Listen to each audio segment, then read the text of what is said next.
I'm Allie. Join me as I show you how to do Hubble Stitch, featuring an actual design. We're going to be making diagonals and throwing in some metal beads as well for a nice chunky kind of mixed media feel. Remember, if you need any materials, go and look below the video. In the description there, we'll put in links to get to our site and some other links once you get there with some basic Hubble Stitch tutorials as well. Gather up your supplies and let's get ready to get started. So to begin our patterned Hubble Stitch bracelet using some metal beads, I have here 6 colors of 8 OC beads. In the sample piece I had 5 colors. You can switch it up and use 11 OC beads, 8 OC beads, even go big with 6 O's if you want to, or tiny with 15s. I'm using the new blue color of DragonThread, and I have a size 6 here along with a size 10 beading needle.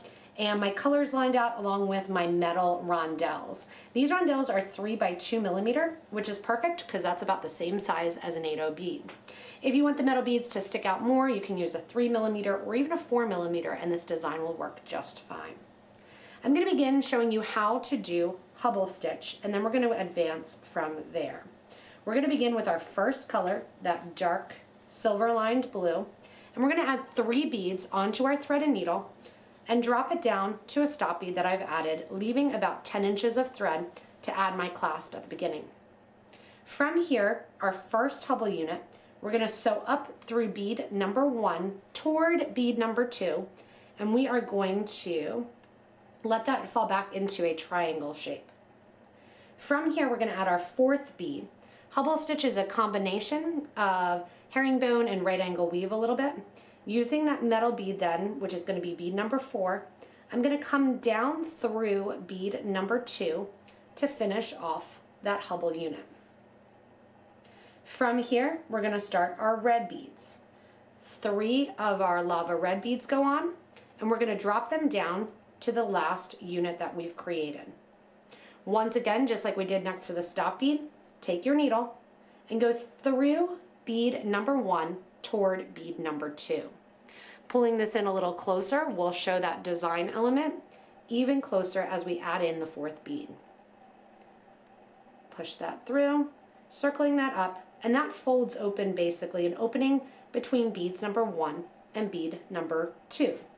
We're going to add our 4th bead to our Hubble unit, which is our gold metal bead. And then we're going to sew down bead number 2 toward bead number 3. Bead number 3 right now, that bottom bead, just hanging out there. We're not going through it at all. From here, I'm going to do my 3rd unit, grabbing my brighter turquoise bead, grabbing 3 beads and letting them fall down next to Hubble unit number 2. So back through bead number 1 toward bead number 2, having your thread exit and pulling it tight so you don't see a lot of extra thread. Add your 4th bead to your Hubble unit, which is going to be your metal bead, and sew back down bead number 2 toward bead number 3 and exit your thread. From here, grab your next unit, and however many units you do originally, that's how wide your bracelet is going to be. Our sample piece, I did 3, and this one I'm going to do it a little bit wider and do 5.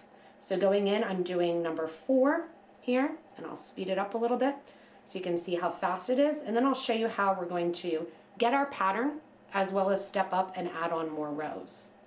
There's the 4th grouping, and then we're going to do our dark blue as our 5th to finish out the width of our Hubble Stitch bracelet. So 5 Hubble Stitch units is going to be the width that I'm currently doing on this design. After adding those 5 stitch units, you can see that they want to toss and turn and kind of move all around. I often say with these Hubble Stitch units that Melanie de Miguel kind of figured out and has published a great book on, that they look like little foosball players. Our gold bead is going to be the helmet of our little foosball player, shoulder pads, and the base of the foosball player. We want the gold bead right now to sit at the top as you finish the units. Don't worry too much if they're turning all around. We'll make sure as we add our 2nd row and 5 more units that those sit according to plan and sit upright with the heads facing the top. To progress and add the extra rows on your design, what you're going to do is get your thread and needle so it's coming out through bead number 4, that gold bead. So I'm currently coming out bead number 2, just like I am with all the Hubble units, and normally I would go and progress and keep going on, but instead I'm going to take my thread and needle through bead number 3, that base bead. Then I'm going to go through bead number 1, back up towards the top of this unit. And as I exit then through bead number 1, just going to give a tight little pull on the thread, never the needle, and then come out through bead number 4. That gets us set up to add another unit on top.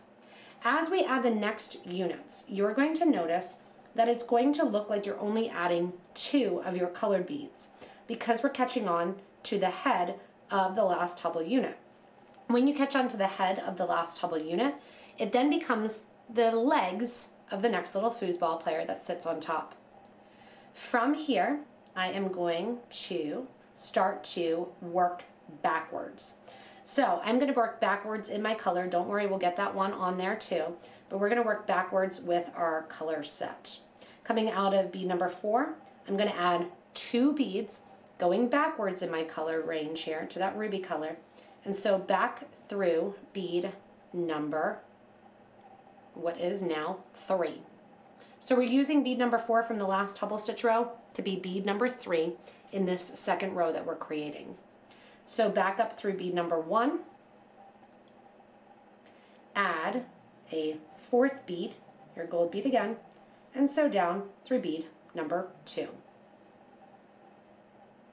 Once again, coming out here, we are going to go backwards because that's going to get us our diagonal pattern. Add 2 of our bead there. And here's where it gets a little bit tricky. It kind of looks like you're sewing backwards. You're going to go into bead number 4 of the football player that sits below, and you're going to sew back toward unit number 1. So you look like you're working backwards. See how that's going on there? You put on beads 1 and 2. So back through the last unit towards the one you've just created, and come on up. And that gets your next unit. So back up through bead number 1, just like we've been doing. Tighten that up. Add bead number 4, and sew down through bead number 2. I'm going to continue then going in here and going backwards in that color stitch, because look, you can see that diagonal starting already. 2 of the lava red beads go on. So back through bead number 4 from the Hubble below toward the Hubble stitch unit you just finished. Back up through bead number 1 that you just added. Add your 4th bead to this Hubble unit, and sew down through bead number 2. So you can already see this diagonal starting to take place as we're working on it with the dark red, the light blue, the lava red. And notice how this little guy wants to flip him back up. And then as we go in and use our next bead color, which is going to be our silver lined blue, we're going to put that on, and then when we get to the end, guess what? We get to add our silver lined red as our last unit. Go ahead and add those 2 units, and I'll show you how we're going to step up yet again and just repeat the pattern over and over again. So once you're done finishing that second row, just like we have it here, you can see those lines starting to form. We have a blue start here, and we have that silver lined ruby color at the end. As you turn the project to the side, you're going to start to notice that this goes in the pattern according to the way that your beads are lined out, or A, B, C, D, E, F. If you're having trouble or need it, you can also grab a little bead sorter, stick them in there to keep track of your pattern. We're going to step up just like we've been doing. So I'm coming out of bead number 2, and I actually like to flip my project, so I'm always sewing in the same direction. I find it easier, but I'm going to step up here, going through bead number 3, back up through bead number 1, and out bead number 4. When I do this, then I'm going to get ready for my next bead. So how do I know what my next color is? My next color is going to be the next color in line. So it's going to be that dark blue, because I'm looking and I'm going from the gradient across. The dark blue goes on. I put those 2 beads on. I sew back through bead number 3, and I'm going to flip it here because I like to sew kind of that direction. I'm going to sew up through bead number 1 just like we've been doing. Add my metal bead, and sew down through bead number 2. You can now see as you add your next bead in the color variety that you're looking at, it's going to need to be that bright red bead. So here we are ready to add our bright red bead onto our color mix. So our bright red bead here is going to get added because we're going to progress forward in our colors as we go from the left to the right. So our red goes on up through the bead here. It gets added. And then you continue on with your line idea. After you get past this third row, it's really easy to see what the next color is. You're going to say, all right, I know that the silver line is next, then the ruby, because you're getting that diagonal stitch. Go ahead, do a couple more rows, and we'll see all of those lines happening and the progression of the pattern along the top. So as you can see now, the colors line up. So you have your, and I like to keep my colors kind of in my tubes like this, just poking down, right, so I can make more piles. You have your blue. Let's really start here. We've got our red, we've got our blue, we've got our cranberry color, lighter blue, lava red, silver blue, back. And you're going right along the bottom, you'll see that pattern. You see the pattern in the diagonals as well as you're working with them. And you will get to a point where you need to add thread. Just like right angle weave, it uses a fair amount of thread. I'm currently coming out the bottom of a hubble stitch that I haven't actually finished yet. And my needle popped off my thread, so I figured good time to show you how to add thread. I have my new piece of thread that I burnt off in that blue color of dragon thread, and I'm going to take my thread end here, the opposite side of the needle, and tie that around the little piece of thread that I have left. Next step, pull that down next to that metal bead, and then tie those 2 thread ends together, making a square knot right over left, left over right. You can put a needle back onto the end of the thread that was the thread ending and weave it back into the project, or you can, if you want to, burn it down close. Because of the blue thread next to the blue beads, you're really not going to see it at all. I'm going to burn it close here, and then I'll go back after the project's done and burn it close to the project. We had a question in customer care about knots coming out. Always a great idea, if you don't have one, to get a thread burner, because that's going to help secure your knots when you burn those thread edges down. It makes a little bump basically. It makes it harder for that thread and knot to come apart. From here, you're just continuing on with your stitch and adding in more of your beads, going up to the continuation row and adding your diagonals with your metal beads at the top of your Hubble units. Once you're done the length of your bracelet, and you can see how great this looks on in that nice wide version versus a thinner one as well. And we're going to be putting on a Potomac's oval clasp. I ended my last row of my Hubble stitch just like my first one started out, meaning it had none of the gold beads at the end. What we're going to do is get back in towards the interior of the project to connect my oval clasp. So I'm sewing back down through the sides here, going back around just as if I was going to step up. And instead of stepping up and coming over here, I'm going to sneak over to my red bead here. I'm going to connect my oval to 1, 2, and 3, and then the 4th and the 5th we're going to go in between.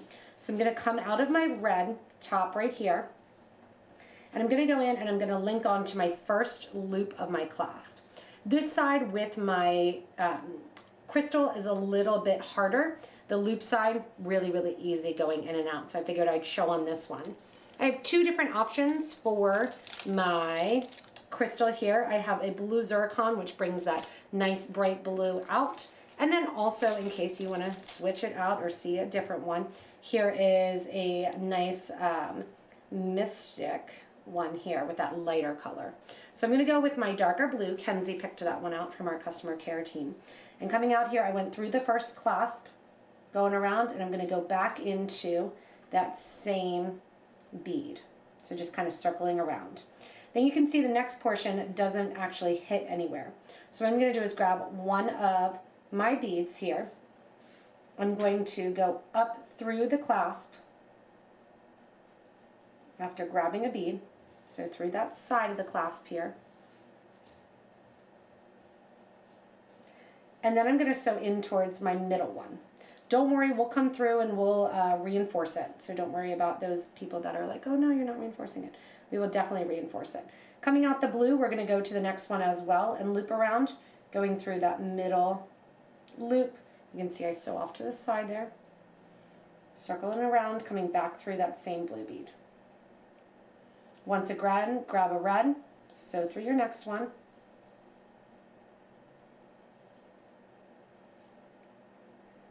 Sew through your third hubble stitch right there. And then once again, circle around, going through that first loop, sewing backwards, and circling through this loop. Now what we're going to do is the exact same thing, but we're going to go in the opposite direction. So coming back down the project here, reinforcing my thread, and going in to connect my clasp in that fashion as well. Once you're done and finished up with attaching your clasp on the other side as well, you just need to put your crystal in. So I'm going to take some some Loctite glue. You can use E6000 or Loctite. I'm going to do a nice little line here along the bottom.